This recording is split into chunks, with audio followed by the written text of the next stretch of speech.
bright I am. I think we're all right. Good evening, everybody, and welcome. We're live. It's just gone 8 o'clock, and it's time for next Sunday night quiz. So good evening to everybody. I hope everybody's been and had a good weekend. We've been away and had a fantastic weekend down in Salisbury. Very interesting place, and well worth a visit if you've never been there. Anyway, that's me. And managed to miss all the football last night, but I did catch up with the highlights, which was very good. But I'm sure we've got a lot of pleased England fans there after a fantastic 4-0 thumping of the Ukraine, so to speak. But never mind. Now then, as usual, tonight we will have 6 rounds of general trivia.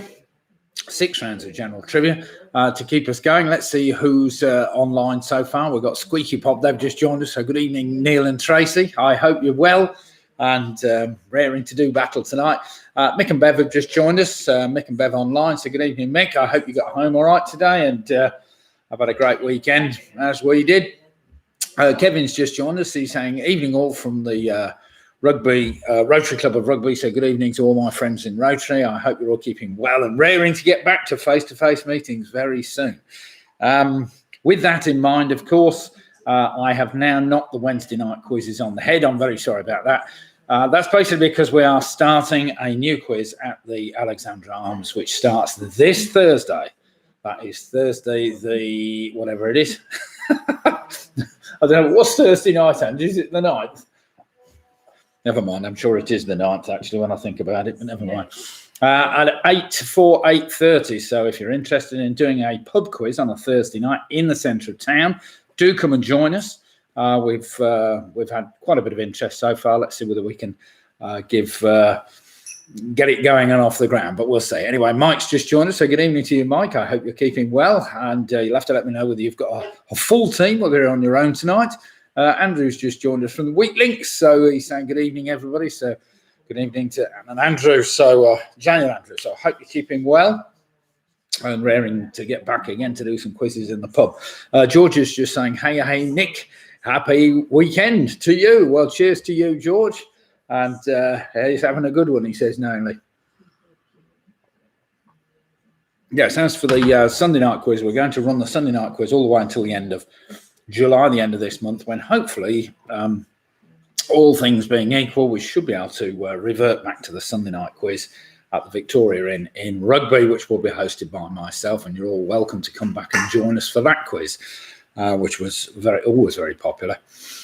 So we'll look forward to seeing you back at that. But in the meantime, we've got 4 more weeks of my online quizzes just to keep you going, he says, no. So anyway, let's just go through tonight's rounds first. We start off, as usual, with a round entitled Sunday, July 4th. Sunday, July the 4th.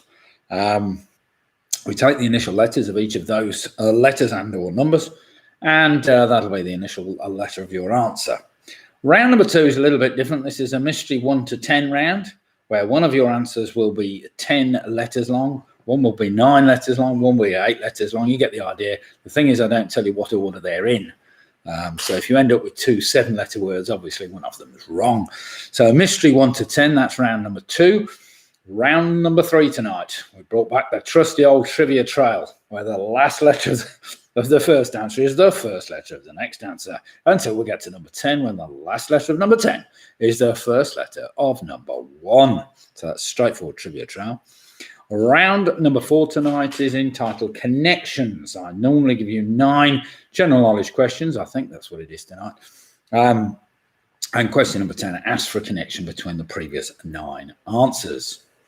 Round number 5 tonight is entitled All 6-Letter Answers. So what could be more straightforward than that? So every answer just contains 6 straightforward letters. All you've got to do is put them in the right order to spell out some words, I suppose.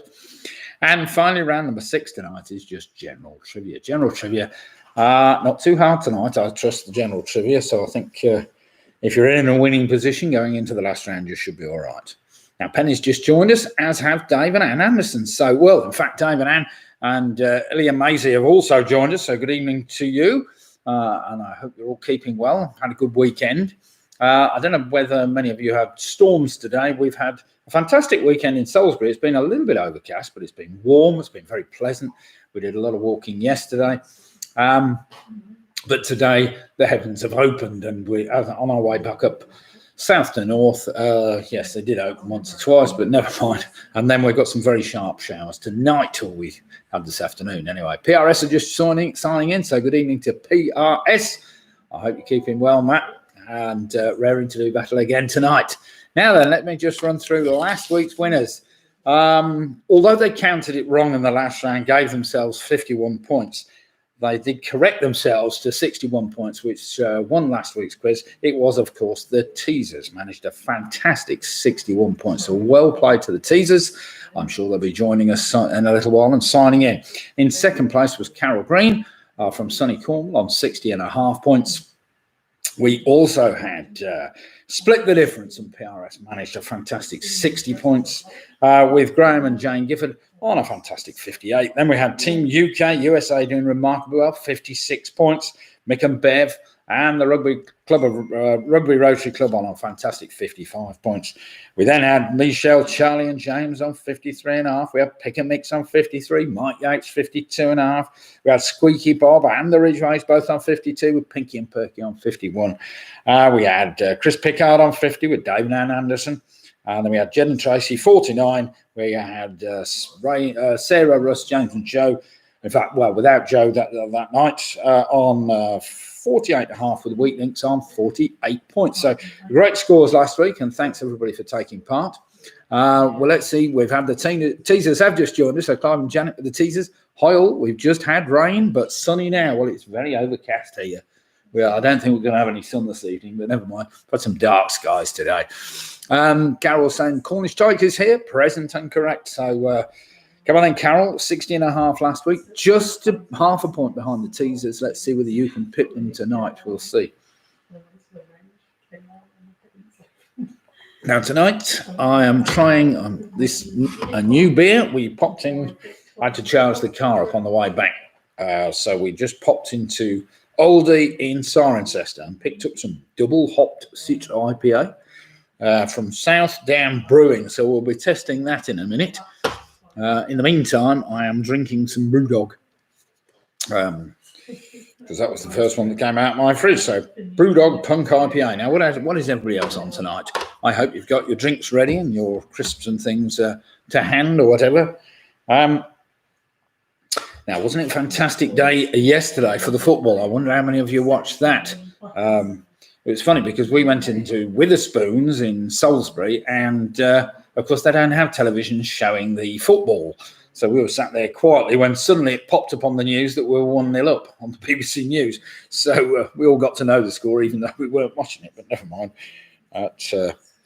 Yes, what a fantastic victory for England. So now that does beg the question. We are in trouble, of course, because next Sunday night will be the final if, of course, we get through to the final.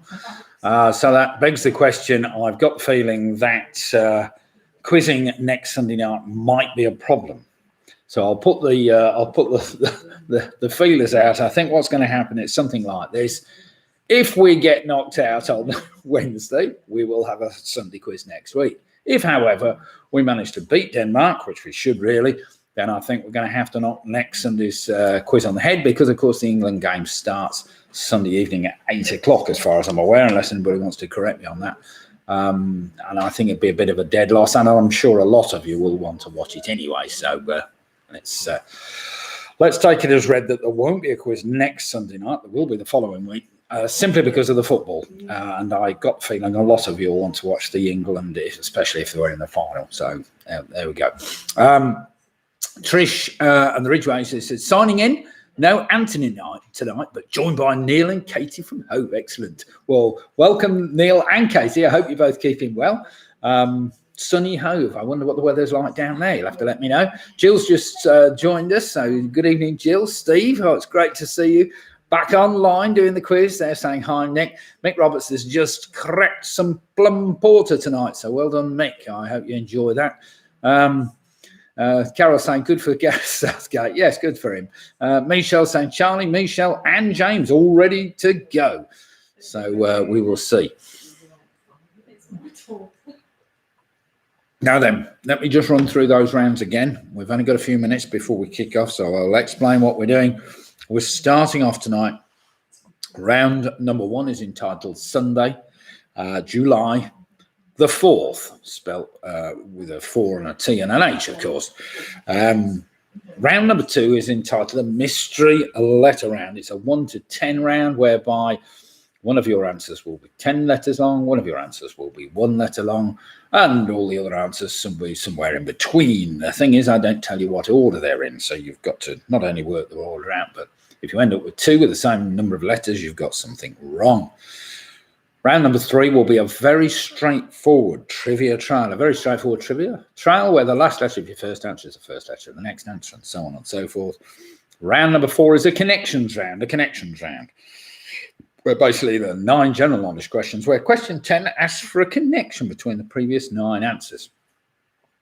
Round number 5, basically, are all 6-letter answers. They're all 6-letter answers, which is pretty straightforward.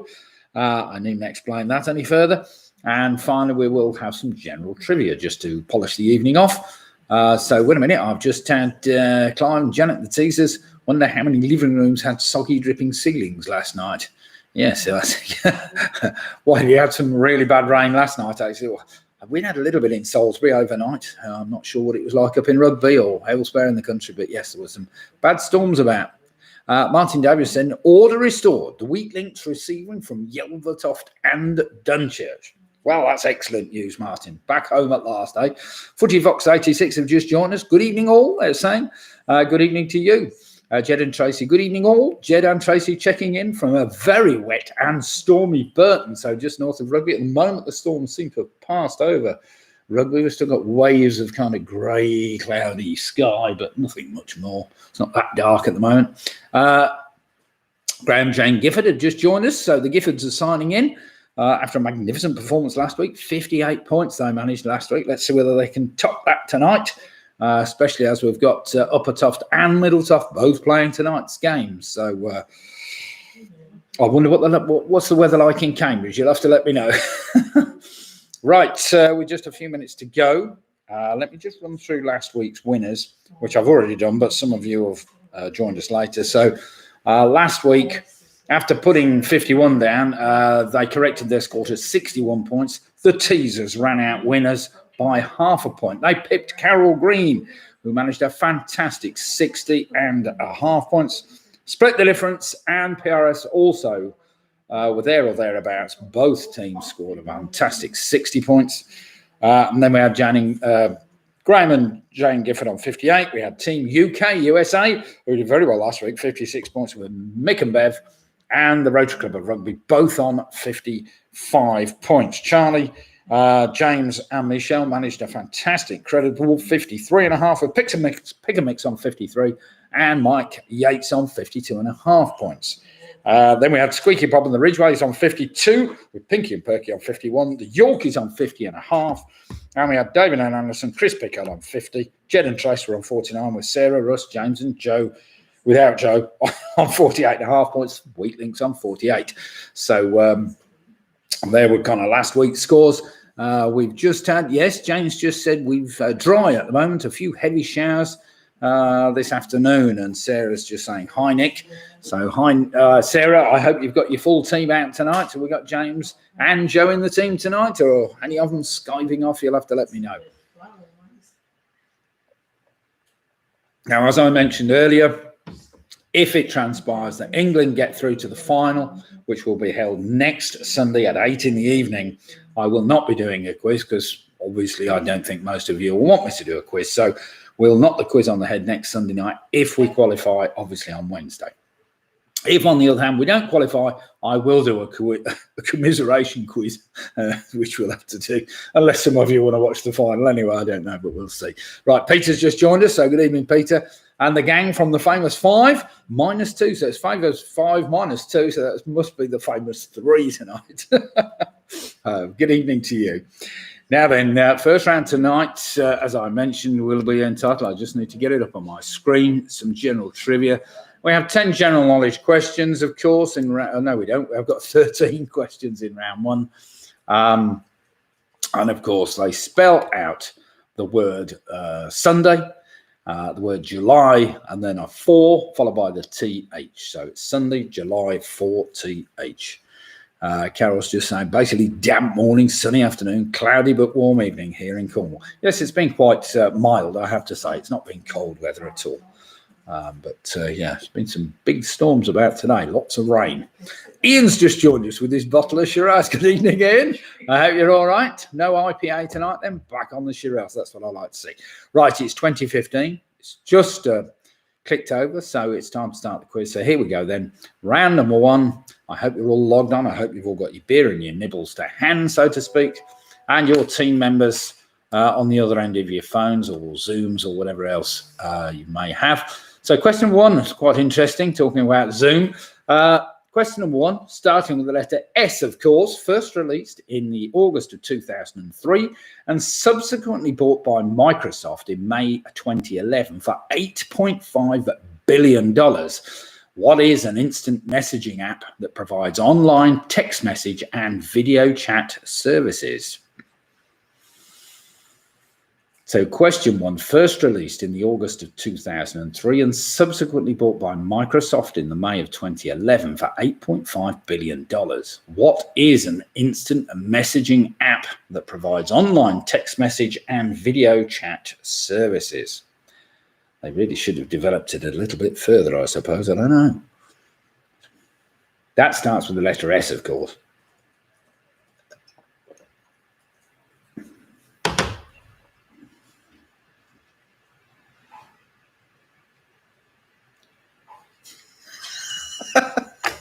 Roy's just put, hey Nick, just wondering why Wimbledon is located in SW19. I thought it would be anyone for tennis. Anyone for, oh God, anyone for tennis, yes. Well done, Roy. Very witty. I like that one. Good start. Question number 2, starting with the letter U, which should give you this one. Often used as a sunshade in India. What does the Hindi word chatter actually translate as? So often used as a sunshade in India, what does the Hindi word chatter actually translate as?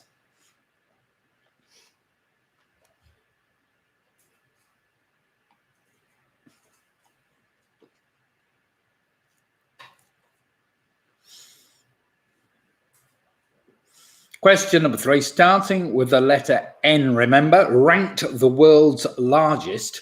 Which food company is responsible for Pure Life bottled water and Baker's Complete dog food, amongst other things? So question 3, ranked the world's largest. Which food company is responsible for Pure Life bottled water and Baker's Complete dog food?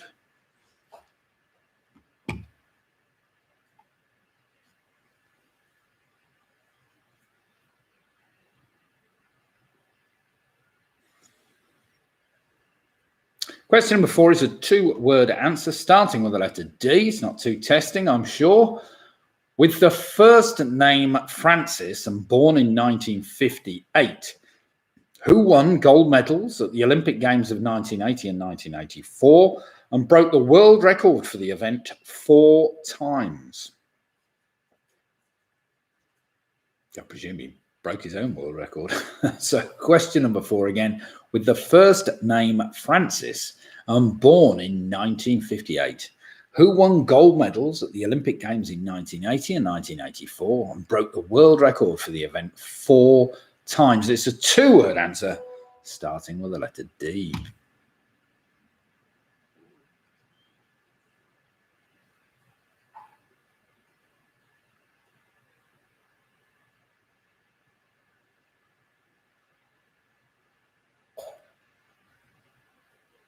I put the word originally in there twice, so we'll drop the first one. Sorry, I'll put the same word in twice. We'll have to get rid of that.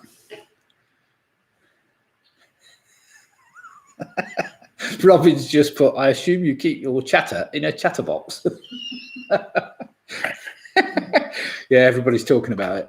Right, here we go then. Question number 5.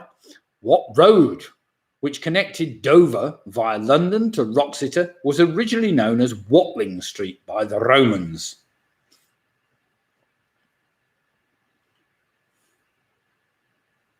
So question number 5, what road, which connects Dover via London to Wroxeter, was originally known as Watling Street by the Romans? I just need a number, a name, and a designation, of course.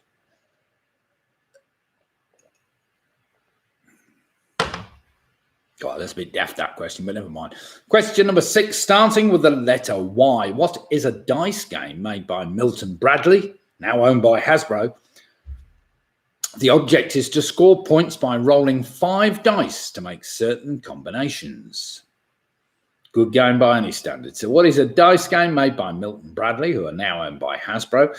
The object is to score points by rolling 5 dice to make certain combinations.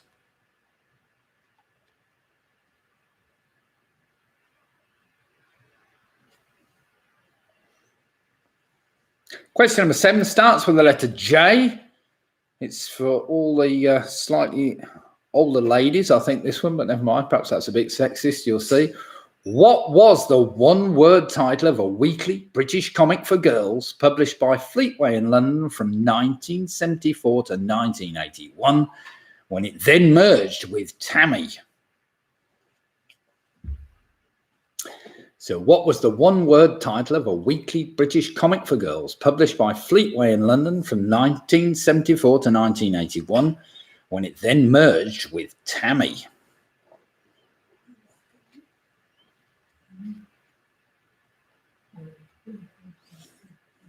I'm sure my daughter would have no idea with that one. She's shaking her head. Question number 8. What refers to the part or parts of a shoe that cover the toes, the top of the foot, the sides of the foot, and the back of the heel? It's a one-word answer, starting with the letter U. So what refers to the part or parts of a shoe that cover the toes, the top of the foot, the sides of the foot, and the back of the heel?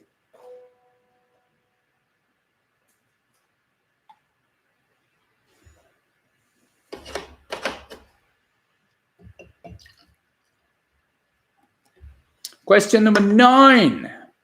Who is the subject of a miracle in the Gospel of St. John in which Jesus restores him to life 4 days after his death?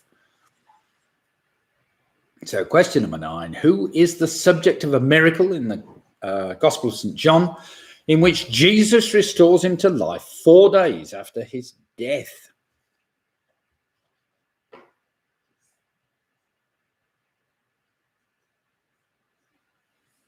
Question number 10 is a bit of a giveaway because of the letter, but never mind. Starting with the letter Y, this is just for Ken, this one. Which motorcycle manufacturer makes the YZF R1, a bike capable of an acclaimed 182 miles per hour?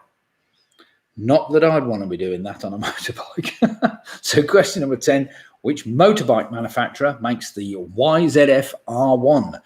A bike capable of an acclaimed 182 miles per hour. Do remember the letter should make that one fairly straightforward for you. Question number 11 is a number sequence you need to work out. Again, pretty straightforward, but you might like to write these numbers down and as a team try and work them out. What is the next number in this mathematical sequence? 19, 23, 29, 31, 37. What comes next?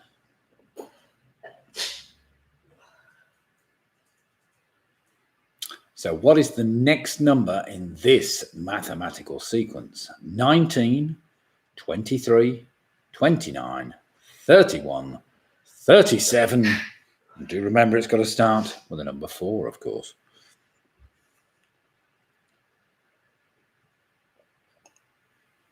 I do believe I can see blue sky now and sunshine. Well, don't know about sunshine, but yes, upon the clouds there is. The wife's got the sneezes, so if you hear some strange sneezing noises in the background, you'll know why. Question number 12, starting with the letter T. Which of Roger Hargreaves' Mr. Men creations has extraordinarily long arms? So question number 12, which of Roger Hargreaves' Mr. Men creations had extraordinarily long arms? Obviously, it's got mystery in front of it, but it starts with a T, I'm after.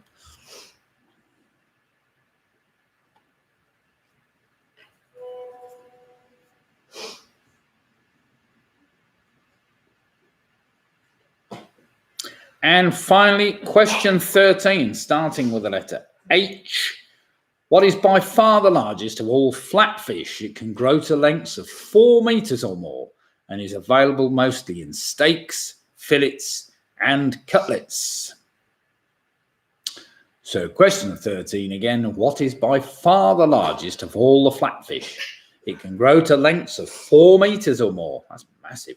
And is available mostly in steaks, fillets, and cutlets. And that, my friends, is the end of round number 1. I hope you've done well in that round. Not too many tricky ones in there. There, Pops. You're right. Right, we're now testing something called derail. Clearly something railway related by the Box Steam Brewery.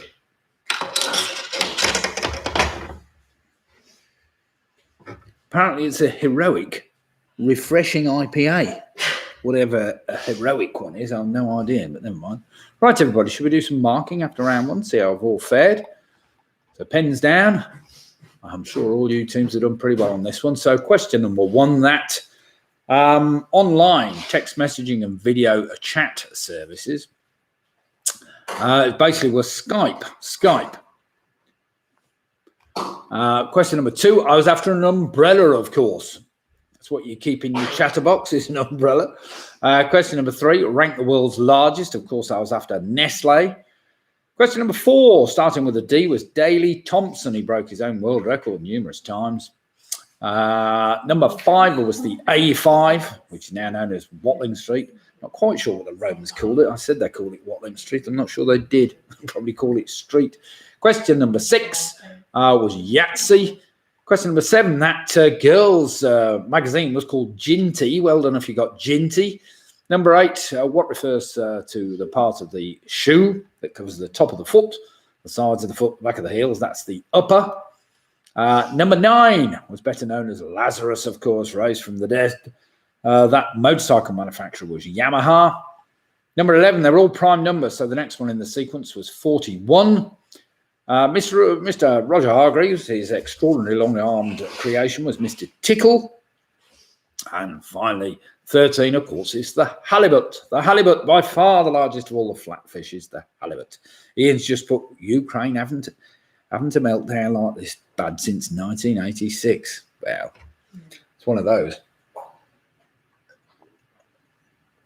I thought they did pretty well to get where they got in the competition, to be fair, didn't they? So, what the hell? Right then, everybody, let's have some scores in after that round. See how many of you have got maximum points after round 1. Carol Green, she's dropped one. She said 12, but not an easy round. Oh, right. I thought that wasn't too tricky, but never mind. So Carol starts with the 12, the famous 5. Then we're on 11. We've got Rugby Roach Club on 11. Michael Roberts is on 11. Jen Tracer on 12. Jill Pugh's on 11. Mike Yates is on 11. We've got a lot of 11s here. Ian Miller's on a 10. Michelle, Charlie and James are on 11. We've got Home Alone 6 on 12. Split the Difference on 12. Martin Davis is on 11. Could do better. See me. Yes, see me later, Martin. Penny Graham's on a 9. PRS, Aki Ukraine U8, equal 9 points. Sarah, 11. James is saying the A5 doesn't go, what's that? Doesn't go to Dover, though. Well, it did originally. That was the point. It started at Dover and went through London. Anyway, that's by the by. Footy Fox 86 on 10 points. Squeaky Popper on 11. David Anderson on 11. Jane Gifford was on 11. Ian, with his bottle of Shiraz, was on 13 points. Well played, Ian. So it looks like Ian's in the lead, all on his own on 13 points. So come on, everybody. Bit of catching up to do after that performance. We've got Clive, Janet, the teasers are also on 12. Yes, I dropped the word originally in that question because I got originally twice. Because it originally started with what road, which originally connected Dover via London to Rochester. That's what it should have read, but I got originally in twice. So I do apologise for changing my mind and taking that word out. Paul and Trish and the Ridgeways. So that's Neil and Katie doing very well, 12 points. So well done, everybody, in that round. yeah, a couple of drop points, but even so, here we go then. Round number 2 is entitled a mystery, 1 to 10. Well, I don't tell you what order the answers are in. So each of your answers will be so many letters long. You're looking for one answer which is 10 letters long, one which is 9 letters long, one which is 8 letters long, so on and so forth.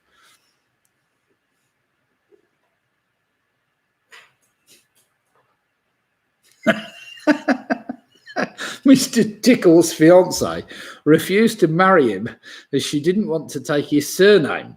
Her name was Tess.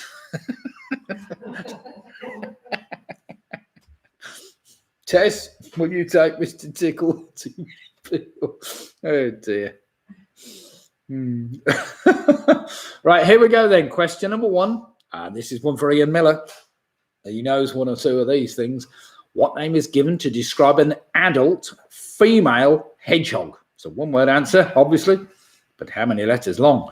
So what name is given to describe an adult female hedgehog? Carol liked that one. Very, very funny. Yes, we've got a few reports of that one. Nice one. Nice one, Squeaky Bob. We've got 3 appreciations.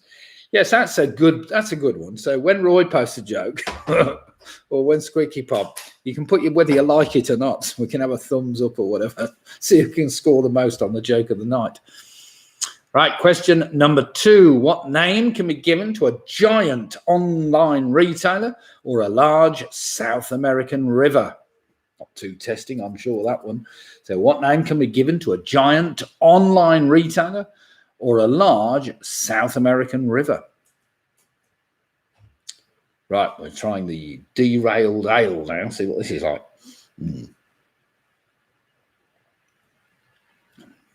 That's quite pleasant, actually. Very pleasant.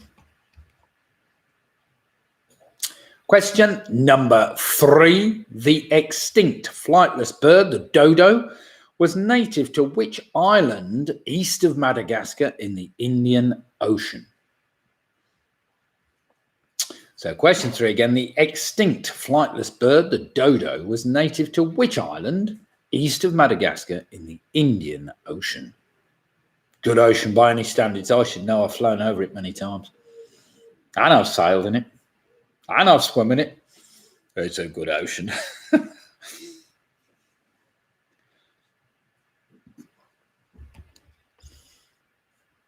Now, do remember all your answers should be of a different length. Question number 4. What is the first letter of the bottom row on a standard QWERTY keyboard? Can you remember your QWERTY keyboards or not?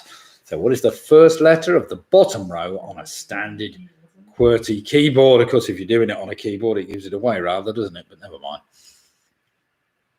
That's probably best in a pub rather than doing it online, but never mind.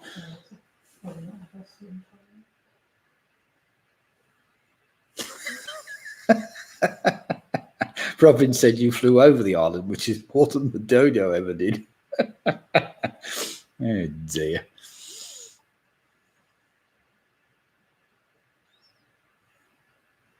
Question number 5. If we know the day as Wednesday, what do the French call this day of the week? So if we know the day as Wednesday, what do the French call this day of the week? Martin's just saying, lucky we are playing on a laptop then. That's fair. Yes, Ian, it's a letter I'm after. It's not a word.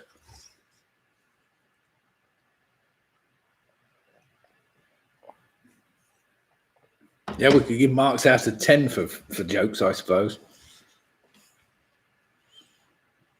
Question number 6 for all you arrows players. What number is directly opposite the number 5 on a standard UK dartboard? It's the one I normally hit, the number 5. So what number is directly opposite the number 5 on a standard UK dartboard? You need somebody in your team that knows their dartboard for that one, I suppose.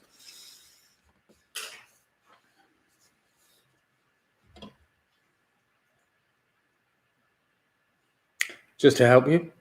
Well, no, I won't help you with that one.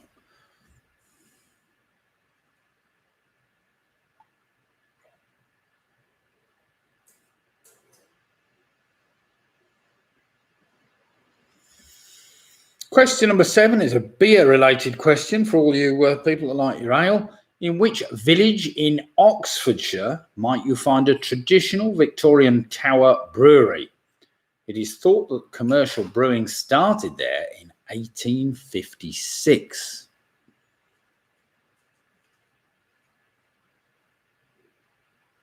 So question 7 again. In which village in Oxfordshire might you find a traditional Victorian tower brewery? It is thought that commercial brewing started there in 1856. Sorry, Carol, if you come from Cornwall, of course. You probably know hope of that one, but never mind. You'll have heard of them.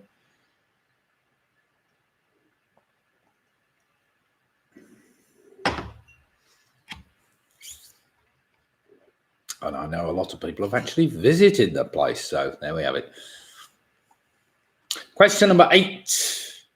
In which American thriller film did Roy Schneider play a sheriff, Richard Dreyfuss a marine biologist, and Robert Shaw a salty sea dog? Good film by any standards, that one. So in which American thriller film did Roy Schneider play a sheriff, Richard Dreyfuss a marine biologist, and Robert Shaw a salty sea dog?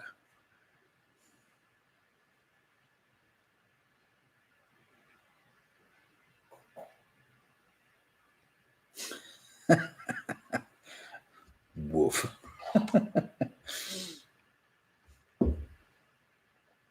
Question number 9. Oh, giving it away here. Which F is the name for the metal band on the end of a pencil that holds in the rubber? So question number 9, giving it away with the letter there. Which F is the name of the metal band on the end of a pencil that holds in the rubber? That's if you've got a rubber on the end of your pencil, of course.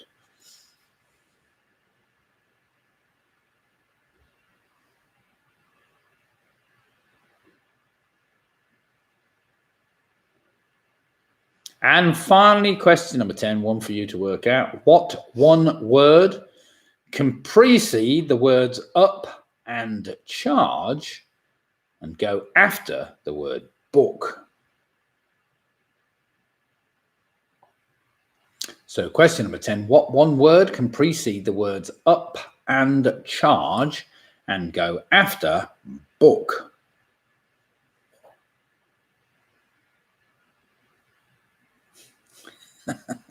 Ian's saying it's always safe to have a rubber on the end of your pencil.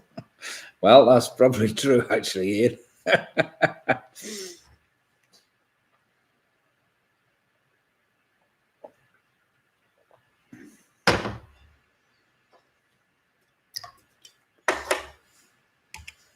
Right then, that's the end of round number 2. Right then, do remember you should have one letter answer, 1 2-letter or digit answer, 1 3-letter answer, 1 4-letter answer, 1 5-letter answer, and so on and so forth until we get to number 10. You should have 1 10-letter answer somewhere. I hope you have to work them all out, and I hope I've got them all right. These types of rounds are the ones you always get wrong, by just having 2 the same length or whatever else, which puts all the teams off, obviously, but never mind. So do remember, if you are from rugby and you like quizzing, why not come and join us on Thursday night? That'll be our first quiz at the Alexandra Arms, starting 8 for 8:30. I think Rico's doing burger night, so if you fancy something to eat as well, you're more than welcome to have one of his marvellous burgers. But Kevin Starkey will be our quiz host. He used to run the quiz at the Jolly Abbot, just out on the Lower Hillmorton Road, but unfortunately Jolly Abbot is still closed, though I did see some work going on there the other day, so they might reopen one day. No, Kevin's kindly said he's going to come and run the quiz now on a regular basis on a Thursday night at the Alex. Cash prizes up for front for the winning teams, obviously, which is something we haven't been able to do online, unfortunately, but never mind. But yeah, you're more than welcome to come and join us. Right then, let's do some marking after that round, see how you've done. I presume we don't need any more time, do we, or are still working out? Well, they are still working out. Just let me know if you need a bit more time. I will give you a fraction longer.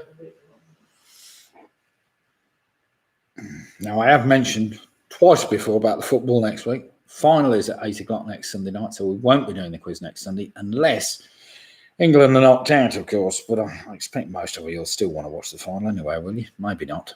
I think we'll do a quiz if we get knocked out, but we're not going to get knocked out. So there's me hoping that I haven't got to write another quiz. I get a week off from writing a quiz. That could be good.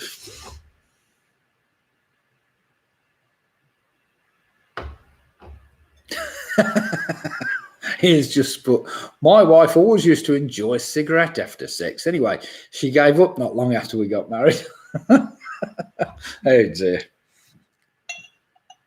Come on then, everybody, with your ratings of Ian's joke. That's a dismal 3, 4. No, I don't know. Yeah, it's better than mine, yeah, that's for sure.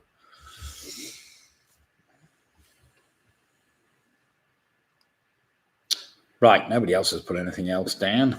2 says he's rated his own joke 2 out of 10. Oh dear. Well, that's the start, Ian. At least we're going to start now.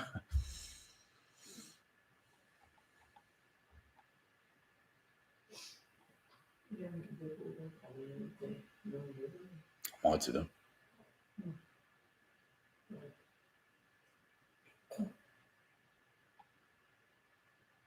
I don't think so.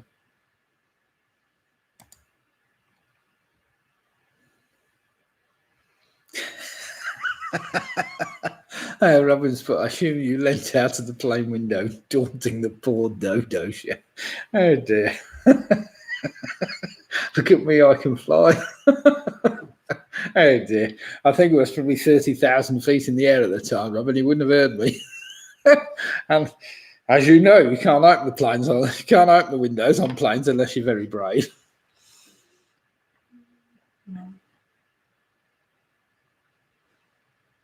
Okay, then, everybody, let's do some marking, see how we've all fared on this round. You'll have to have a guess at those that you perhaps you, and then correct me when I've got them wrong. Here we go, then. Question number 1, what name is given to describe the adult female hedgehog? That's called a sow, S-O-W, a sow, 3 letters. Number 2, of course, is the company Amazon and the American River, South American River, that is. That's 6 letters long. The extinct flightless bird, the dodo, was native to Mauritius.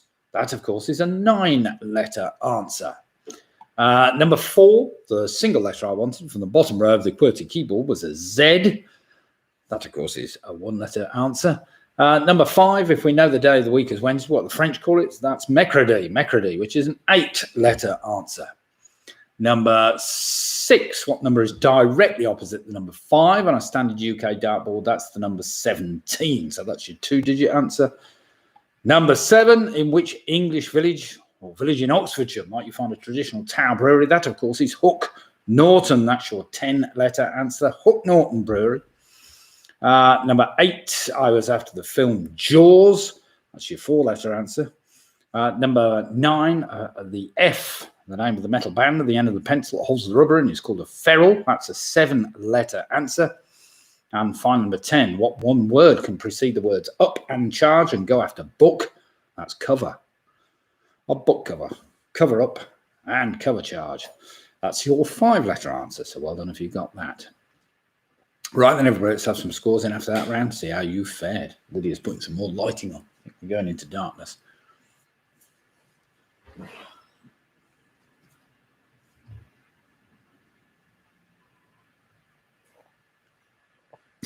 I believe I can fly.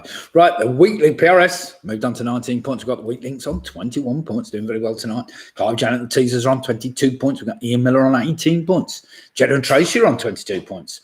We've got Graham and Jane there on 20 points. We've got Sarah, Russ, James, and Joe, full team, I think, tonight on 20 points. Jill and Steve Pugh on 20. We've got the Rugby Rose Club moved on to 21 points, along with Carol Green on 21 points. David and Annister on 17.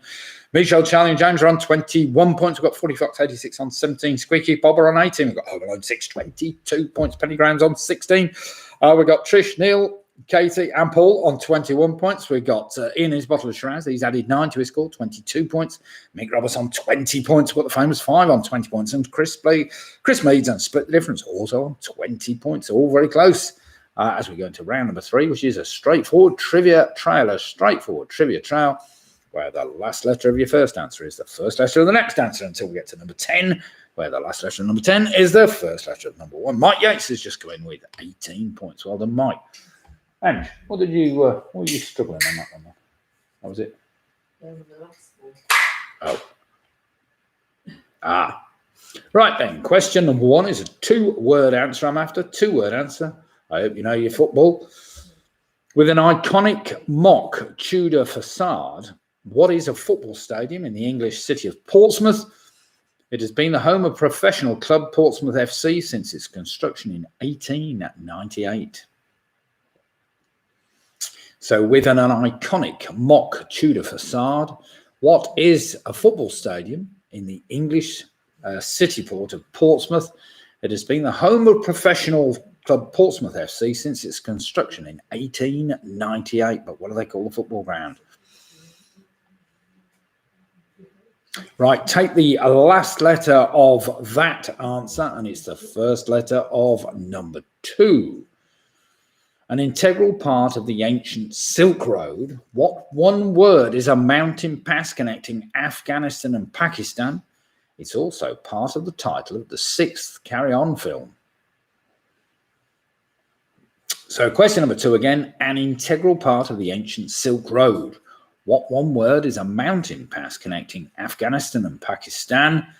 It's also part of the title of the 6th Carry On film.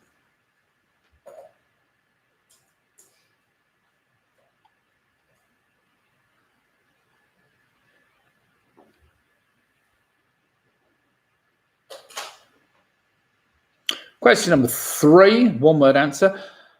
Well, that's because I put it in the question. What one word can be a seashell, a type of comb, or a device to remove unwanted bodily hair? So what one word can be a seashell, a type of comb, or a device to remove unwanted bodily hair? Right, take the last letter of that 1-word answer, and it's the first letter of this one.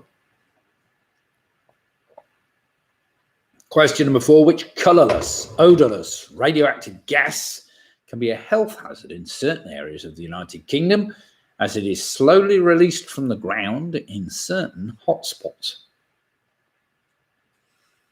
So question 4 again, which colourless, odourless, radioactive gas can be a health hazard in certain areas of the United Kingdom as it is slowly released from the ground in certain hotspots?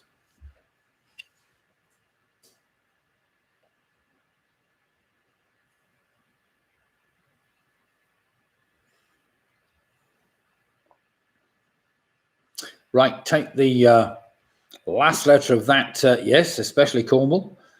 Take the last letter of that colourless, odourless gas, and it's the first letter of number 5. What name is given to a branch of medicine dealing with disorders of the brain, the spinal cord, and the nervous system? Just a 1-word answer I'm after. So what name is given to a branch of medicine dealing with disorders of the brain, spinal cord, and the nervous system?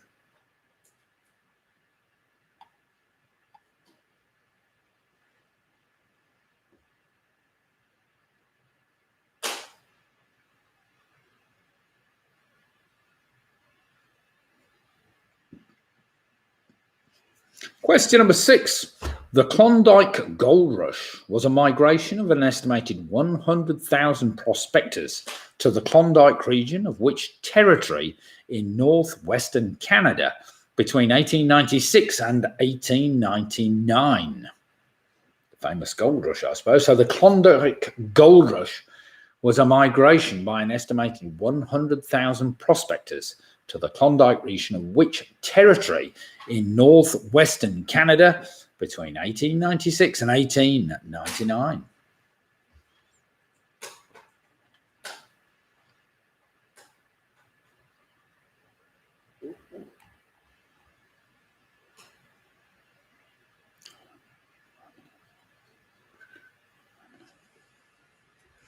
Question number 7.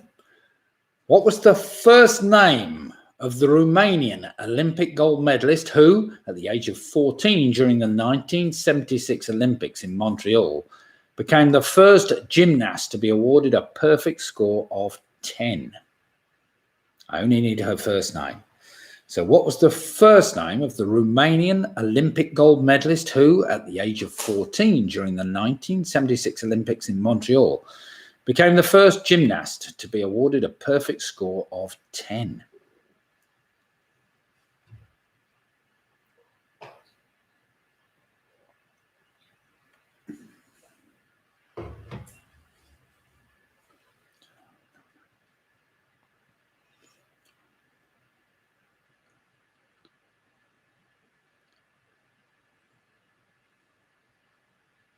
Question number 8. This is going to test my pronunciation, but never mind. What is the third most common tree in Britain? It is currently being affected by the Challara dieback, a disease caused by the Heminocyphus fraxineus fungus. That's a good one, isn't it? So what is the third most tree in Britain? It's currently being affected by Challara dieback, a disease caused by the Heminocyphus fraxineus fungus. You want to try pronouncing that on a Sunday night after a few beers. Right, take the last letter of that tree, and it's the first letter of number 9. Question number 9, the waiting staff at which company's restaurants are primarily attractive young women whose revealing outfits and sex appeal are played upon and are a primary component of the company's image. I did actually see whether they were trying to change their image, but I couldn't really find much about that. So question number 9, the waiting staff at which company's restaurants are primarily attractive young women whose revealing outfits and sex appeal are played upon and are a primary component of the company's image.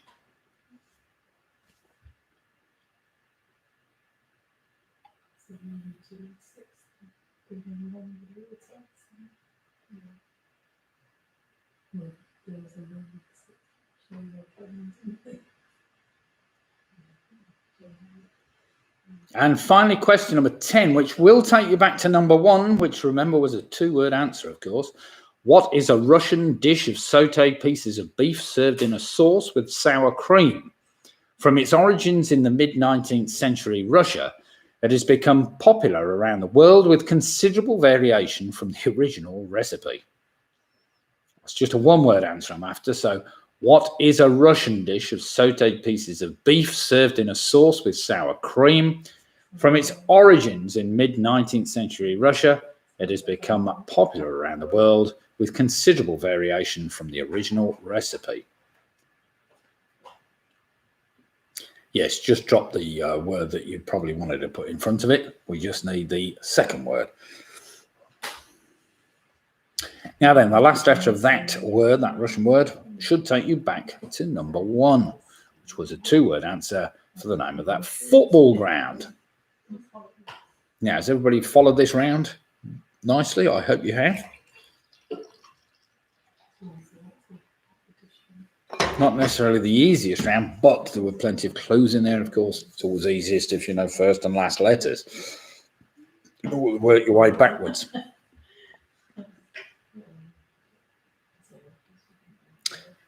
Right then, everybody. Pens, pencils down. I don't think we need an awful lot of time to try and work out missing links there, but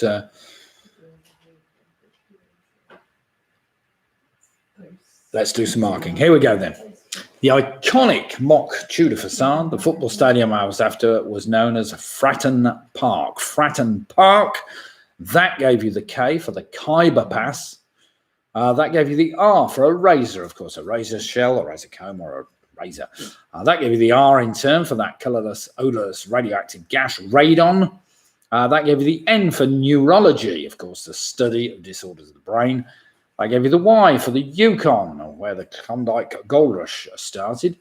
That gave you the N in turn for Nadia, as in Nadia Comaneci. That gave you the A for the ash tree, the ash tree. That in turn gave you the H for Hooters. That gave you the S for that Russian dish, stroganoff. Stroganoff. I'm sure most of you wanted to put beef in front of it, but never mind. Stroganoff all the same. And that, of course, took you all the way back to number 1. So well done if you got that. Right, then let's have some scores in. Say have all fared after that tricky but straightforward round. I'm pretty sure most of you done pretty well with that one.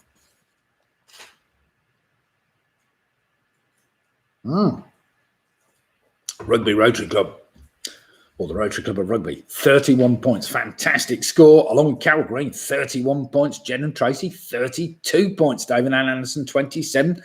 We got Paul, Trish, Katie, and Neil on 31 points. Michelle, Charlie, and James are on 31. Got the Weak Links on 31. We've got Squeaky Bob on 26. Ian Miller's on 25. Home Alone 6, 32 points. We've got Famous 5 on 30. Penny Graham's on 25. We've got the Teasers, 32 points. Footy Fox 86 doing very well on 25. We've got Split Difference on 30. Mike Roberts is on 30. And Mick and Bev, we've got Sarah, Russ, James, and Joe on 29. Mike Yatesy on 26. Ian with his bottle of Shiraz, he's added 10 more to his scores and a fantastic 32 points. We got Graham and Jane Gifford on 29 with Steve and Jill Pugh. Upper Toft, Lower Toft, a confrontation there, 29-28. Very close indeed. You'll have to let me know when the Village Hall, when you're going to start your quizzes in the Village Hall, gang, whether Toft Village Hall have already resumed their, was it not weekly quiz? I think it was once every 2 weeks, wasn't it? You'll have to let me know. PRS have on 29 points, so well, it's all pretty close at the top there. There were not many points dropped on that round, so well done, everybody. Round number 4 is a connections round, Bit of a tricky connection, this one, but never mind. We'll see how you fare with this one. So we've got 10 general knowledge questions. Question number 10 will ask for a connection between the previous 9 answers. So here we go then. Question number 1, round 4. With a population of 80,000 people, which Kent Town's railway station was rebuilt during the early 1990s for international services from mainland Europe? So question number 1, with a population of 80,000 or approximately 80,000, which Kent Town's railway station was rebuilt during the early 1990s for international services from mainland Europe?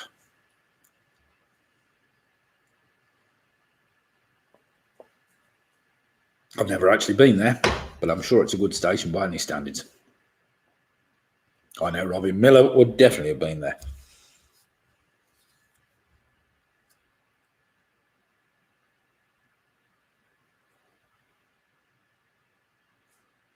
Question number 2 is one or the other. Pretty straightforward. At the age of 17, Stephen Hawking attended which university after 3 years of study and obtained a first-class BA honours degree in natural science?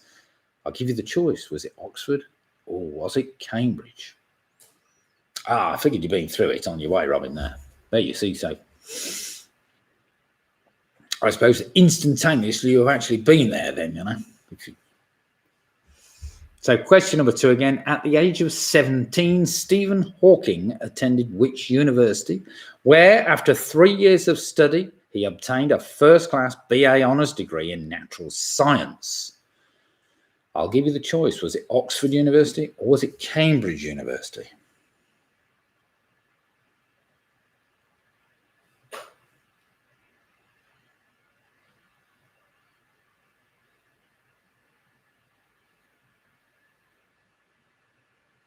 Question number 3, located in the ceremonial county of Buckinghamshire, what was formerly designated as a new town on the 23rd of January 1967 with the design brief to become a city in scale?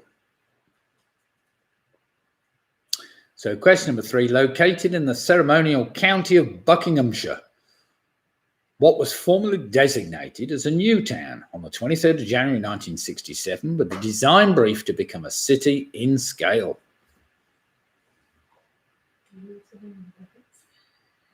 Yes.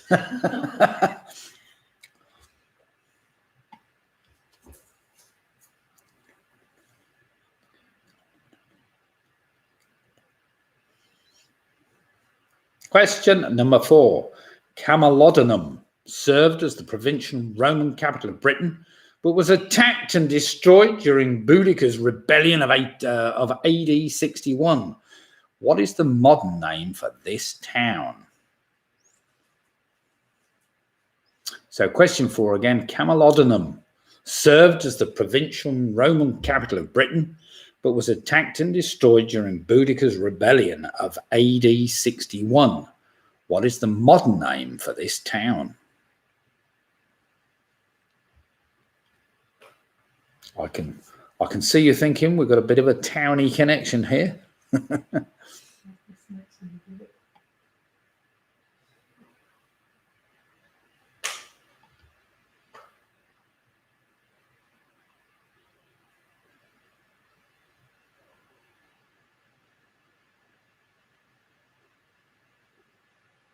Question number 5.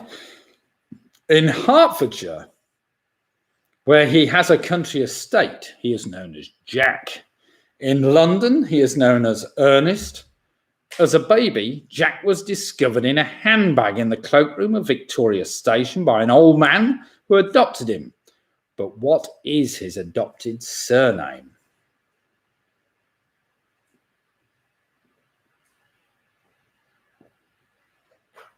You need to know a bit of your literature for that one. So in Hertfordshire, where he has a country estate, he is known as Jack. In London, he is known as Ernest. As a baby, Jack was discovered in a handbag in a cloakroom of Victoria Station by an old man who adopted him. But what is his adopted surname? Lucky. Nice one, Ian. Have the hogs been out tonight? Or is it not hog weather? Do they stay in when it's been raining or something? I don't know. Not yet. Question number 6. What is a collection of 24 stories that runs to over 17,000 lines, written in Middle English by Geoffrey Chaucer between 1387 and 1400, apparently? So what is a collection of 24 stories that runs to over 17,000 lines, which was written in Middle English by Geoffrey Chaucer between 1387 and 1400?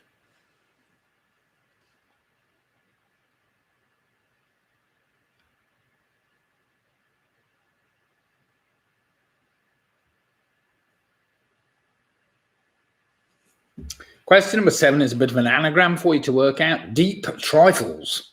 Deep Trifles is an anagram of which market town and civil parish in the East Hampshire? It is 17 miles north of Portsmouth on the A3.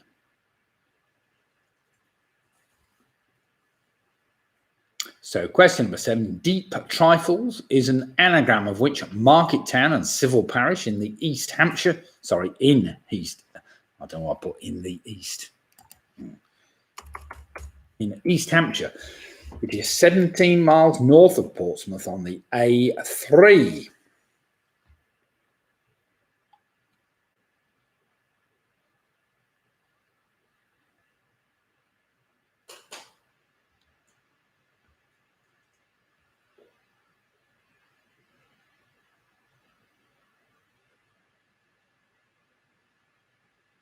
Question number 8, supposedly designed by Sir Isaac Newton and made without nails. The mathematical bridge is the popular name of a wooden footbridge in the centre of which city, which spans the local river?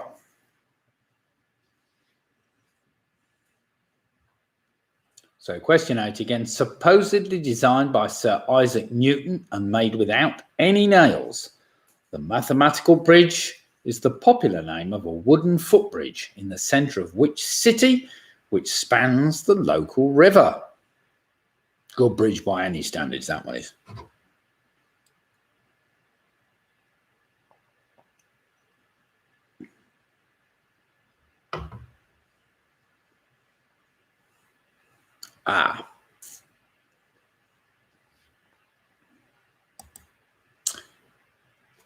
I think I need to put a year in this one, please.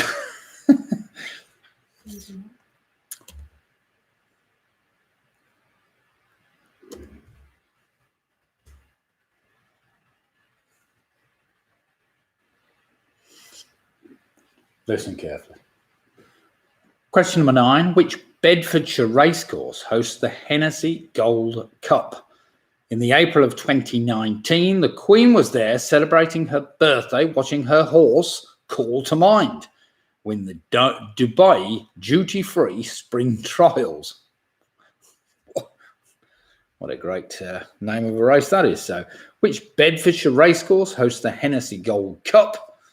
In the April of 2019, the Queen was there celebrating her birthday, watching her horse call to mind win the Dubai duty-free spring trials.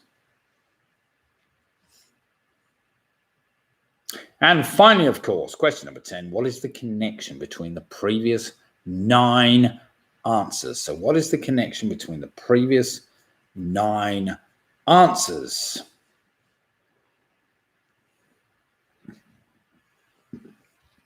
It's a bit of a tenuous connection, but never mind, it's a connection all the same.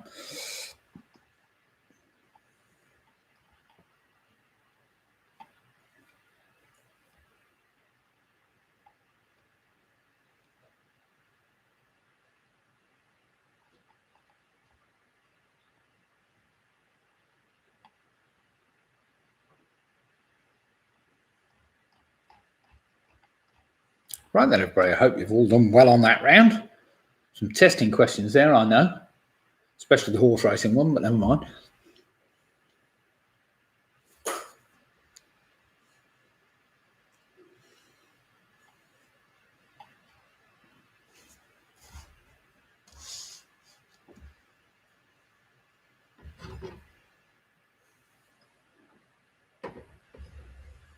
Well, it appears that our new health minister seems set on us getting rid of various restrictions. I think it's on the 19th, isn't it? So we will see whether we can start resuming any kind of normality, even if cases are still rising, but never mind. It's been a long, long time. Most city centres do seem to be getting back to some kind of normality. I have to say, we were in Worcester a week ago and Salisbury last week, and both places seem to be fairly normal, other than going into pubs, which is a nightmare at the moment, to know all the things, but never mind. Right then, everybody, have we had long enough? Do you need any more time to try and work them out? Do feel free, if you want a little bit more time, to put them down in the chat column. If not, I'll get on with some marking. I'm going to try the next one, which is a bitter is better, apparently. It's a double hopped Citra IPA from South Down Brewing. Sounds interesting. So, ooh, Angela's saying it's very nice because she's already had one. Martin's asking for some more time. Hope you're keeping well, Martin. Are you raring to get back in the pub? Are you going to be making it back to the Vic on a Sunday night? You'll have to let me know. 1st of August is going to be our first quiz back at the Victoria Inn. I've had 1 or 2 people actually texting me to see when it's on. So you are more than welcome. So if you'd like a... Yeah, Kevin, I'll give you an Trish. They're all asking for a little bit more time, please. So yes, I will give you some more time. There's no problem there. Try and work some of those out. Yes, it will be great to get back to some kind of normality, I know, and it'd be a great shame to stop doing the live quizzes on a Sunday night, because I know a lot of you really enjoyed them. They certainly kept me going, if nothing else. I'd have forgotten everything by this stage. Got to keep those brains sharp.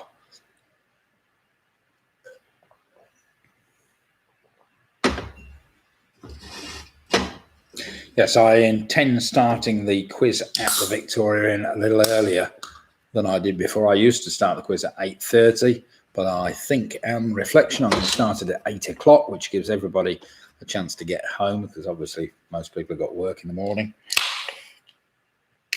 So if we start it a half hour earlier, I don't think it's going to bother anybody starting a bit early, but at least we can get it over if people need to get home. Now, of course, on a Sunday night at the Victoria Inn, we do 9 rounds. We do a picture round on the screens. We normally do 2 music rounds, which I haven't been able to do on YouTube. And we do some general knowledge rounds, of course, similar kind of format. So do come and join us if you feel you can on a Sunday night. I know we've had plenty of teams in. I know it's a bit awkward if you live a little way away. Certainly in Cambridge or in the USA, that might be a bit tricky. Okay then, everybody. Do we still need some more time, or are we happy to go away with some marking now?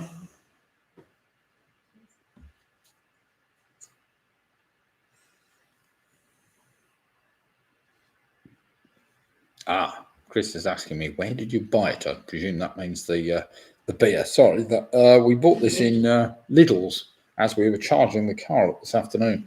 We got to the charge up point in Lidl's, whatever, which is a fast charger, and there was a blooming Tesla parked there, wasn't there? Charging his car up. So we had to wait 10 minutes for him to clear off before we could plug our car in. But never mind.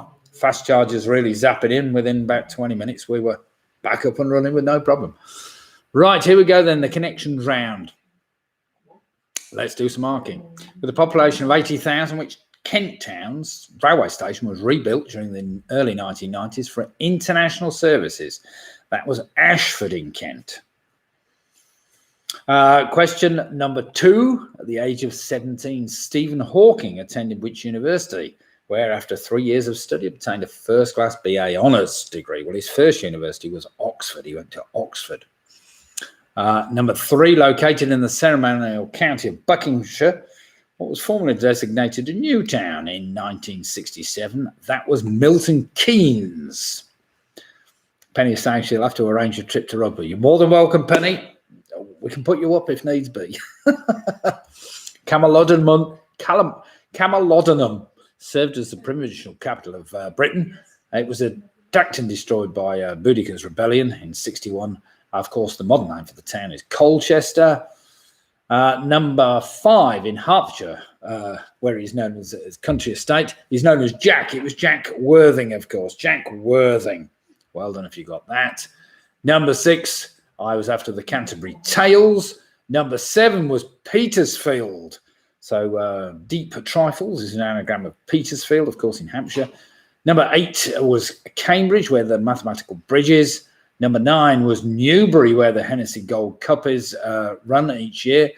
And finally, well done if you got this connection. The connection is that all the above towns and cities are equidistant from London. They lie approximately 50 miles as the crow flies from the centre of London. So it's something to do with the distance from the centre of London. And they are all remarkably close to 50 miles. Not least because the new towns were designed to be 50 miles from London. So well done if you got that connection. Right then, everybody, let's have some scores in. Yeah, I think it was after the Second World War when there was a rebuild programme and Churchill and the gang came together and decided that they needed to build new towns, which they did, and most of them were designated to be 50 miles from Rugby on Green Belt, of course. So, Squeaky Bob, 32 points. Well done, them. Jed and Tracy have moved on to 37. They say crashed. That's not crashed. Newbury is not Bedfordshire, said Martin. Oh, sorry, Martin. Carol Green, he's on 40. We've got the teasers on 50 points. Are they really? They can't be on 50 points. They might be on 40. Peter Robbins, the famous 5, has moved on to 36 points. We've got Ian with his bottle of Shiraz. He's on 40 points. Mick and Bev are on 39. PRS are on 38. Wheatlinks are on 38. Graham Givens are also pointing out that Newbury is in Berkshire. 38 points. Stephen Giller on 35 points. Newbury is in Berkshire. Okay. 40 points, 86 on 31. Oh dear, worst round ever, said Michelle. Scored 35. So we've got Paul, Trish, we've got Katie and Neil on 38 points. Penny Graham's moved on to 32. Yes, somebody else is apparently telling me that Newbury is in Berkshire. 34 points. Split Difference moved on to 39. Home Alone 6, 41 points. What a good score that is. David Anderson has moved on to 34 points. Now, what was that one about Newbury? Which Bedfordshire raid course? All right. Berkshire. Yeah, all right. We're going to change that quickly before I get that wrong again. Burke. Which Burke race course? Sorry about that one, everybody, but I'm sure those that really know what they're on about will correct me, which you clearly have done. Climate Janities is saying, sorry, 40. Yes, I knew that was 40. Right. Home Alone 6, 41. Split the Difference 39. This is very, very close. So any team at the moment on 39, 38, 40, 41 doing remarkably well. Top score at the moment is 41, I think. 41 points. Is that Home Alone 6? Wow. Well done, Home Alone 6. Let's see whether you can hang on to it then, going into the last 2 rounds. Now then, round number 5 is entitled All 6-Letter Answers. All 6-letter answers. So clearly that's pretty obvious what they are, what you need. So here we go then. Question number 1. Are we ready? Complete the quote. Oh, sorry, we've still got some scores coming in. The Rotary Club of Rugby on 39 points and Ian Miller on 30 points. I reckon anybody in the very high 30s, 31, 30, well, 41's the highest score at the moment. So everybody's very close to that. So question number 1, complete the quote from Blackadder. I'm as poor as a church mouse who has just received an enormous tax bill on the day his wife ran off with another mouse, taking all the what? So complete the quote from Blackadder. I'm as poor as a church mouse who has just received an enormous tax bill on the day his wife ran off with another mouse, taking all the what? Stupid.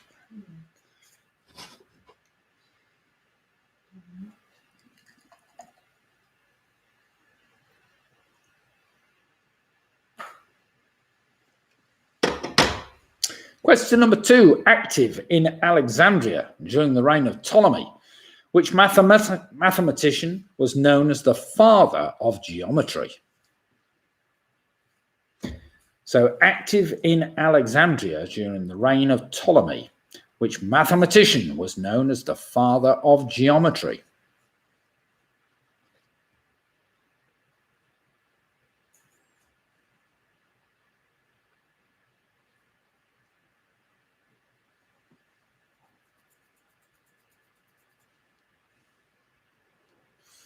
Question number 3 sounds like chess, similar kind of thing. In what card game might you come across the Alcatraz coup, an illegal method of learning about the opponent's cards? I know 1 or 2 of our Rotarians all know that. Some very keen bridge players. So in what card game? Oh, I've just given that one away. May you come across the Alcatraz coup, an illegal method of learning about the opponent's cards. I hope you weren't listening to what I just said there, because I clearly gave that one away, but never mind. Oh, yes, that is very nice. It's really good. Very nice. Question number 4. What is the only sign of the zodiac that contains none of the letters of the word school? So question 4 again. What is the only sign of the zodiac that contains none of the letters of the word school? Do you remember? It's got to have a 6-letter answer. So clearly it can't be Capricorn. As a Capricorn myself.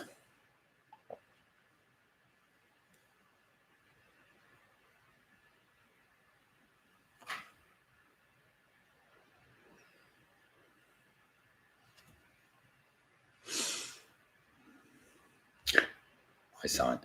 Question number 5. Paranormal investigation is the study of them, and phasmophobia is the morbid fear of them. What am I talking about? Many people question that most of the time. So paranormal investigation is the study of them, and phasmophobia is the morbid fear of them. What am I talking about?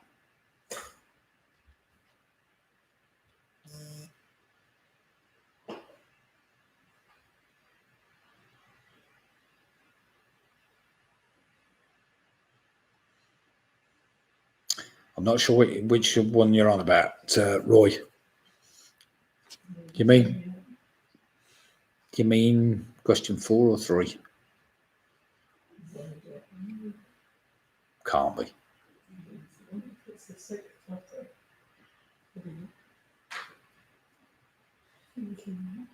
Do you remember they're all 6-letter answers? Question number 6, originally called fire air, which element was independently discovered by the Swedish pharmacist Carl Wilhelm Schlee and by Joseph Priestley in the United Kingdom?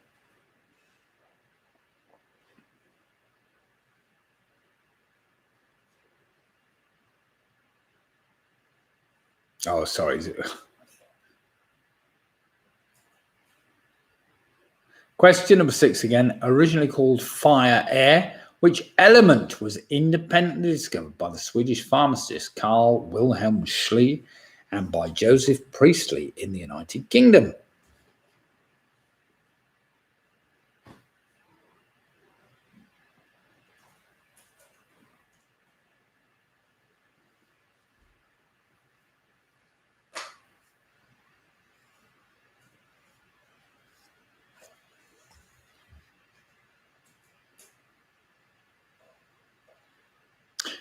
Question number 7. Tchaikovsky's 1812 overture was written to celebrate the defeat of Napoleon in which European city?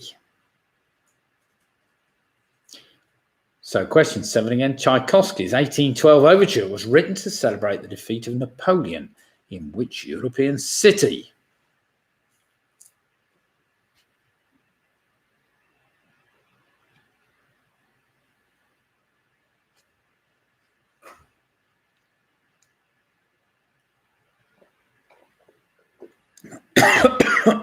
Oh dear. Choking on my beer now. Could be worse. Question number 8. What is the name of a leading UK catering equipment manufacturer? And it's also the name of Australia's least populated state capital. So question 8 again. What is the name of a leading UK catering equipment manufacturer?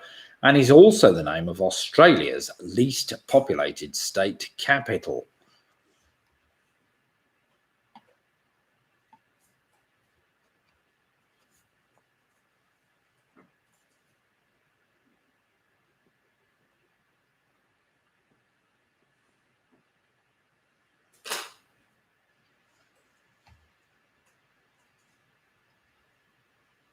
Do remember all these answers just got to be 6 letters long. 6 letters long.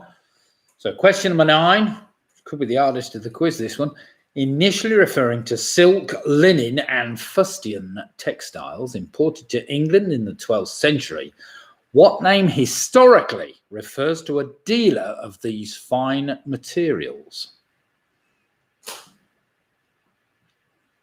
So question number 9, initially referring to silk, linen, and fustian textiles imported to England in the 12th century. What name historically refers to a dealer of these fine materials?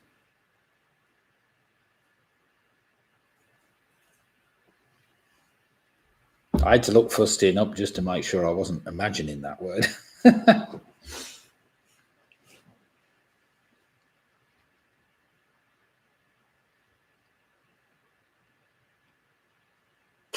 And finally, question number 10. Famous for writing the 39 Steps, what was the surname of the Scottish novelist who became Governor General of Canada in 1935?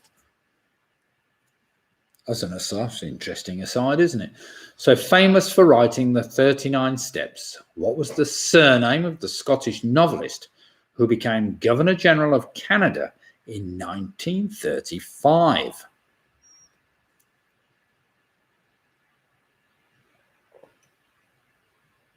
If you're lucky, his surname should be 6 letters long. Right then, everybody, you've got 10 answers there. They should all be 6 letters long. I know you can all be arguing with each other over what's right or wrong or what you want to have a guess at. There were a couple of tough ones in there, I have to say. But I'm sure the rest will be all right. I did give you one, number 3.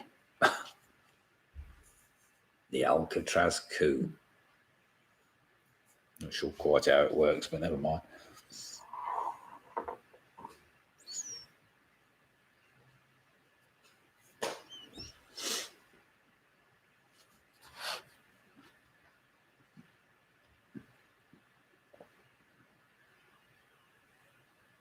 Okay then, everybody, do we need any more time?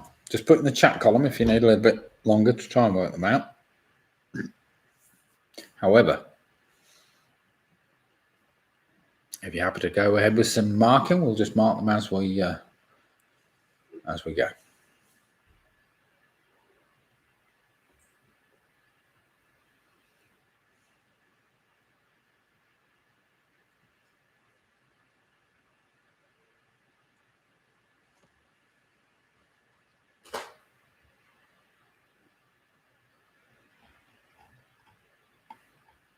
Okay then, everybody, let's get some marking done and we'll see how we're fared in that round.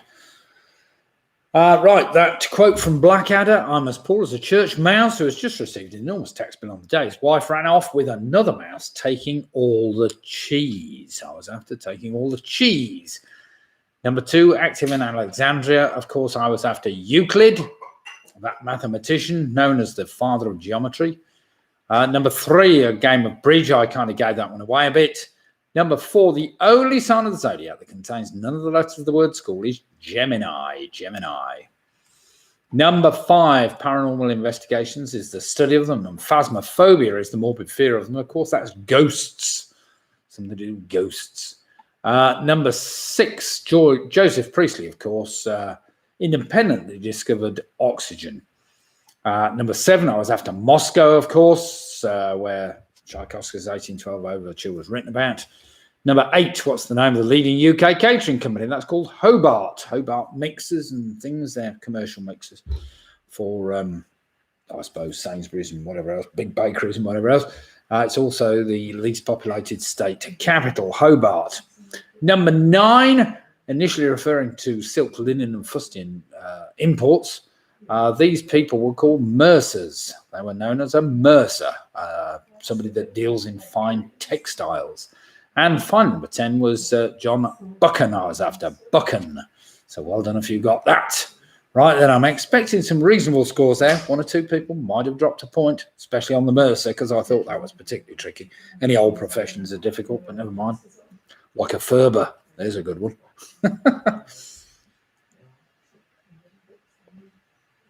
Right, then let's have some scores in. Wheat Links have moved on to a very respectable 47 points, with Carol Green just ahead on 49 points. Mick and Bev Roberts have moved on to 47 points, so they're tied neck and neck with Wheat Links. Well, I've got Ian Miller on 36. Jen and Tracy have moved on to 45. Sarah Spain, expect anyway, they're on 40 points. Jane and Graham Gifford on 47 points. PRS have moved on to 48 now. Stephen Gilpove on 45 points, even with Clive and Janet Teasers on 49 points. Well played them. David and Anderson have moved on to 41 with Squeaky Bomb on 40. Mike Yates on 42. The Ridgeways, that's Paul, Trish, Katie and Neil are on 46 points. Michelle, Charlie and James are on 43 points. Ian's just saying the Hogs are out. The Rugby Road Club have moved on to 48 points, with Home Alone 6 also on 48 points.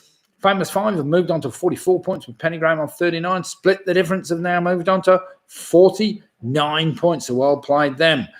Also with Ian Sheraton, his bottle of Shiraz on 49 points. Footy Fox 86 have moved on to 36 points. Well played them.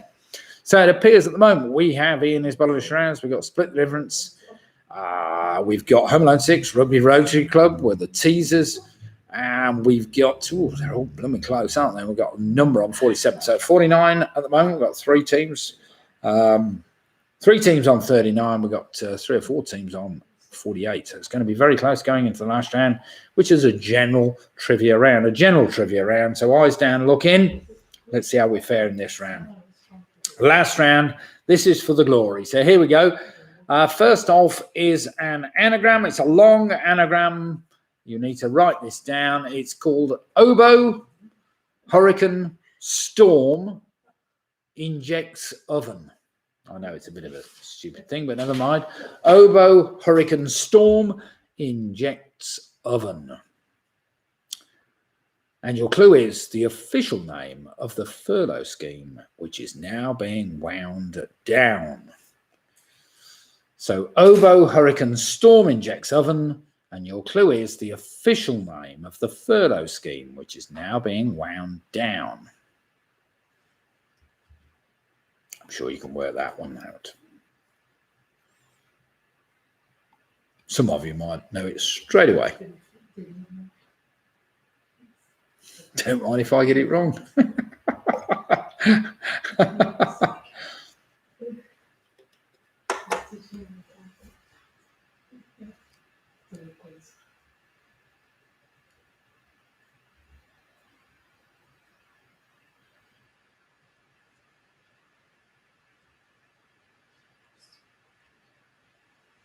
Question number 2. It's an interesting one. Representatives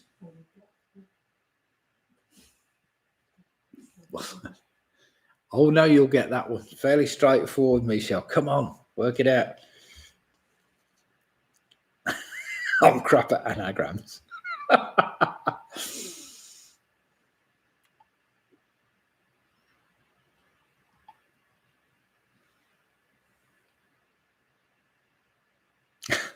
Michelle says she's not even asked to try, frankly. If you can get one of the words, it helps enormously, Michelle. Then you can work the rest out. Pretty straightforward. No, it's not. Yes, it is. I wish Charlie. Michelle would never use asked. Oh dear, oh dear. Fair play to you, Michelle. You see, it's Charlie. Question number 2, here we go. Representatives from England, Australia and South Africa met at Lords and formed the ICC, the Imperial Cricket Conference, back in 1905. Now having 105 members, apparently, what was the name changed to in 1965? It's obviously still called the ICC, but what did they change it to? So representatives from England, Australia and South Africa met at Lords and formed the ICC, the Imperial Cricket Conference, back in 1905. Now having 105 members, what was the name changed to in 1965?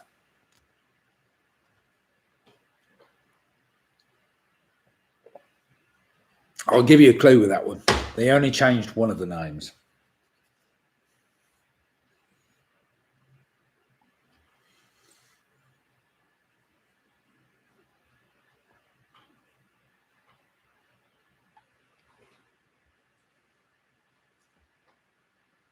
Question number 3 is a bit of a Christmassy question, really. On which day of the year did good King Wenceslas look out to see the snow laying deep and crisp and even?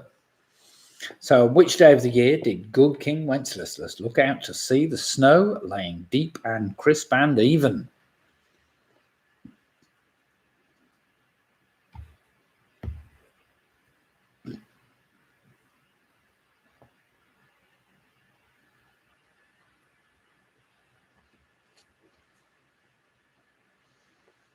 Question number 4 is one of those multiple choice questions which you will love to hate. According to the website As the Crow Flies, what is the approximate distance between Southampton and Northampton? I'll give you the choices: 85 miles, 95 miles, or 105 miles. So question 4 again, according to the website As the Crow Flies, what is the approximate distance between Southampton and Northampton? I'll give you the choice. Is it 85 miles, 95 miles, or 105 miles? It's a bit of a daft website, really, but never mind, it's quite useful. Well, maybe if you're a crow, I suppose. Not very useful if you're driving a car because it takes you down the whatever.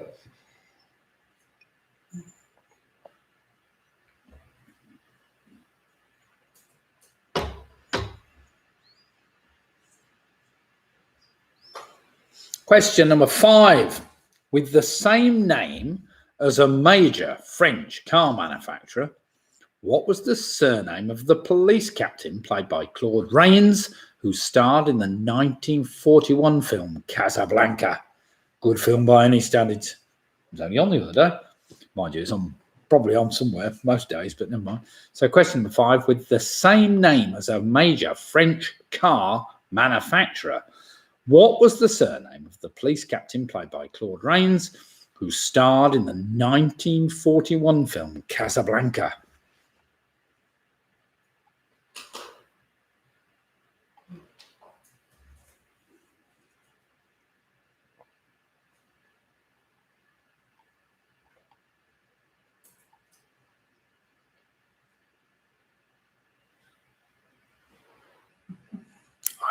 I did. Yes, in question number 2, only one of the words of the 3 words changed. And it was originally the Imperial Cricket Conference back in 1905. So now having 105 members, what was the name changed to in 1965? Sorry, that was question 2 again. All right, question number 6, one for all you quizzers. How many squares do you find on a traditional Scrabble board? So how many squares or blank spaces do you find on a traditional Scrabble board? Obviously before you put the tiles on, I suppose.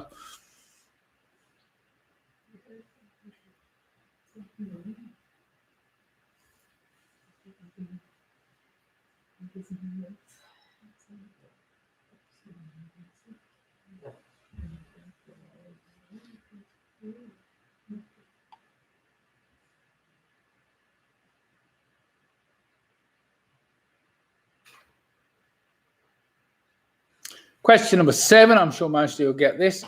Which was the first television station in the United Kingdom to broadcast colour pictures from Wimbledon in 1967?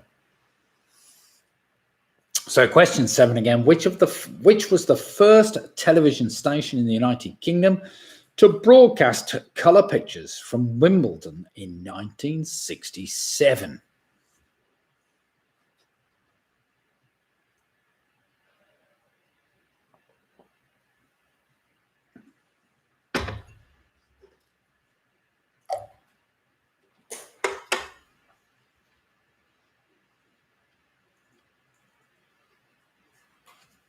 Question number 8 is a bit of a bugger, but never mind. Oh, I mean a bit of a teaser, sorry. Question number 8, released earlier this year, Royal Mail's National Parks stamps feature photographs of some of the country's most picturesque locations, but which is the only park to be featured from Scotland? And before you say anything, Martin Davis, there were 2 from Wales, you'll be surprised to know. So released earlier this year, Royal Mail's National Parks stamps feature photographs of some of the country's most picturesque locations, but which is the only park to be featured from Scotland? I suppose you've got to know your Scottish parks. Believe me, you can get a pain in them as well.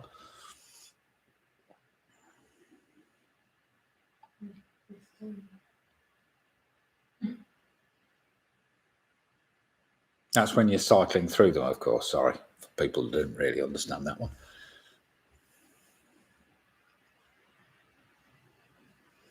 Yeah, I'm sure a lot of teams will be going, well, there's 1 or 2, it could be.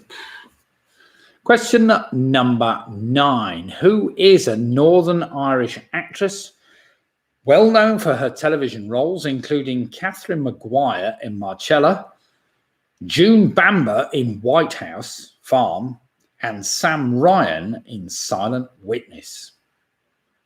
I think that last one might have given it away a bit there. So who is a Northern Irish actress well known for her television roles, including Catherine Maguire in Marcella? She was an evil bitch there. An evil bit of work there. June Bamber in White House Farm, and Sam Ryan in Silent Witness. Is that where Tess lives?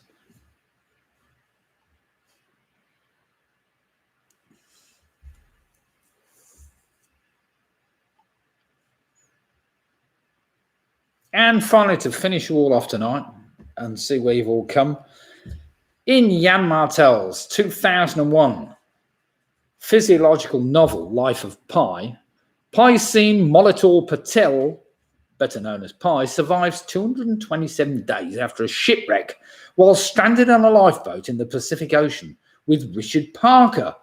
But who or what is Richard Parker?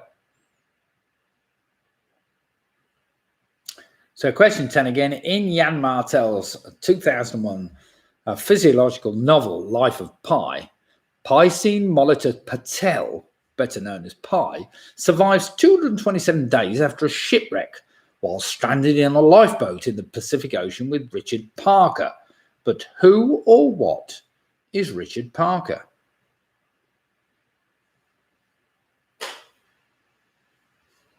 Good film by any standards, that was.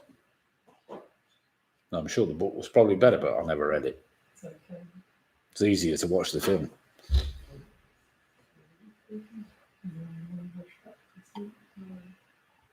Okay, then we have it. There's some tricky questions in that one. So let's see how we fared. Does anybody need a bit more time, or are we happy? Are you still arguing amongst yourselves and the teams? Now, do remember there's no Wednesday quiz this week. And if England do qualify for the final, there won't be a quiz next Sunday. However, if we don't, I may consider doing it. In which case, I will put it on the website that we're going to be doing it. It's a bit tricky. Football's always a bit of a...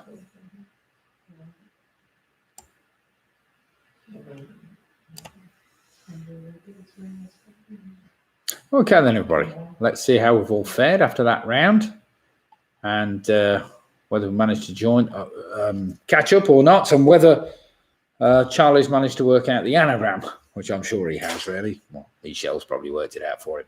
So question 1, Oboe Hurricane Storm Injects Oven. Your clue was the official name for the furlough scheme, which is now being wound down. That is better known as the Coronavirus Job Retention Scheme. Coronavirus Job Retention Scheme. No, she said. Never mind. Right, question number 2. Representatives from England, Australia and South Africa met at Lords and formed the ICC. It was originally called the Imperial Cricket Conference. It was changed to the International Cricket Conference in 1965. So well done if you got that. Number 3, of course, Good King Wenceslas. He looked out on the Feast of Stephen, which of course was December the 26th. December the 26th. Question number 4 was tricky. According to the website, as the crow flies, how many miles is it from Southampton to Northampton?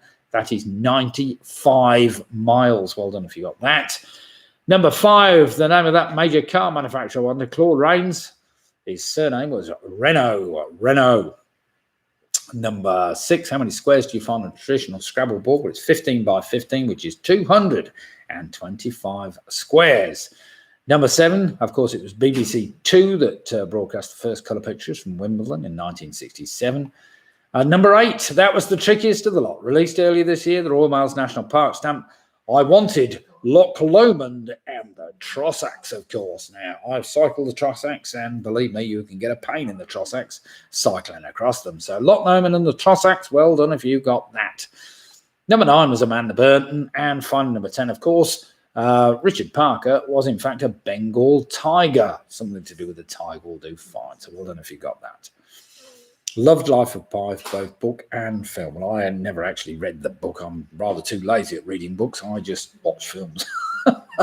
Anyway, that's great. Let's see how we've all fared after that round.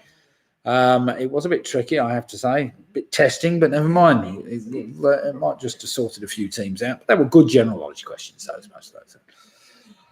Nothing too much to check us out. Right, so we have, here we go then. Squeaky Bob have come in with 48 points. David Ann Anderson, 49 points. Mike Yates, 51 points. Mick and Bev Roberts, 56 points. We've got the teasers, 59 points. Stephen Jill Pure on 53 points. Carol Green, 59 points. Squeaky Bob has ended up on 49 points. Penny Graham, 46. Sarah Ross Johnson Joe, 47.5. The famous 5. 52 points. Well done them. Footy Fox 86 on 43. The Wheat Links 57. Well played. Jane and Graham on 56 points. We've got Ian with his bottle of Shiraz. He's added 9 to his score, 58 points. We've got Paul, Trish, Neil and Katie on 54 points. Well played, you. PRS ended up on 55 points. Have we got any other scores coming in? Ian Miller on 42. Home Alone 6, 56 points. Rugby Road Club, very, very impressive, 58 points. That's a very good score.